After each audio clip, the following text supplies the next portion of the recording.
Hey guys, we're super excited to be here at the LA Fit Expo. It's our third year in a row. And what we're going to be doing today is we're going to be launching a tasty pastry. It's a low-carb Pop-Tart. It's got 3 to 4 grams of net carbs. And we love this show. This is our best place to be in LA.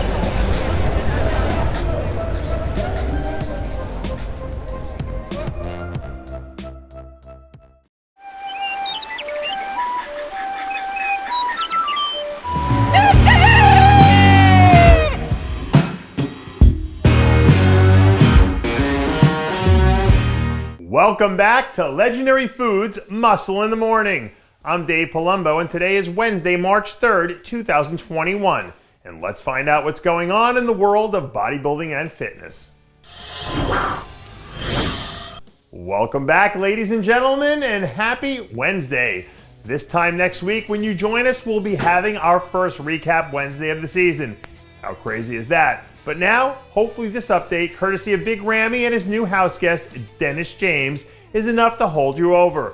Last week, DJ made the long trip out to Egypt to spend the week with Ramy, see the sights, and do a little bit of strategizing for his first title defense.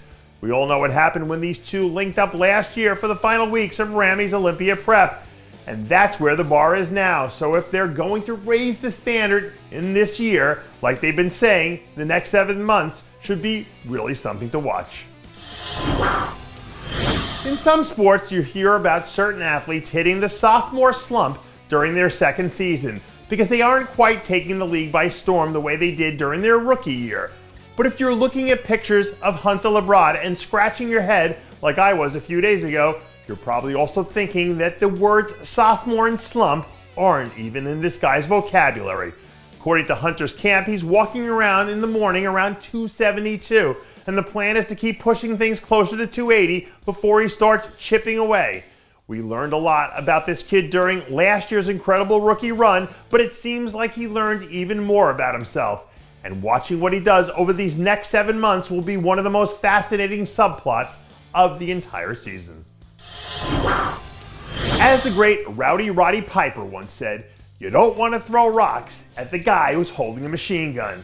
And for all you guys out there in the men's physique division standing around with pebbles in your hands, now might be a good time to stick to those bad boys in your pocket because Andre Lincan's starting to roll out the heavy artillery.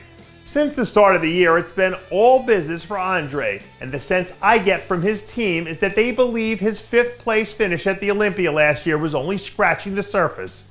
I guess when you look at the progress that he's made over the last 18 months, you can see where they're coming from. He was the youngest athlete in the entire top 5 group, which means that he could be a legitimate title contender within the next few years if he keeps improving at this rate. And finally, I want to close out today's show by sending out a get well soon shout out to my old friend Dennis Wolf. Last weekend, the big bad Wolf found himself on the wrong end of the operating table again after having to undergo surgery on his shoulder and bicep tendon.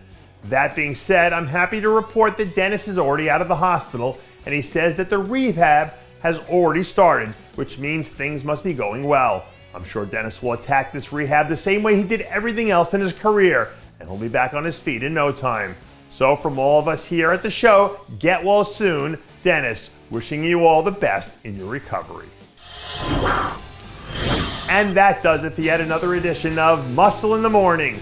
I'm Dave Palumbo, reminding you to always be true to your passions, and make sure to follow us on Facebook, Twitter, and Instagram.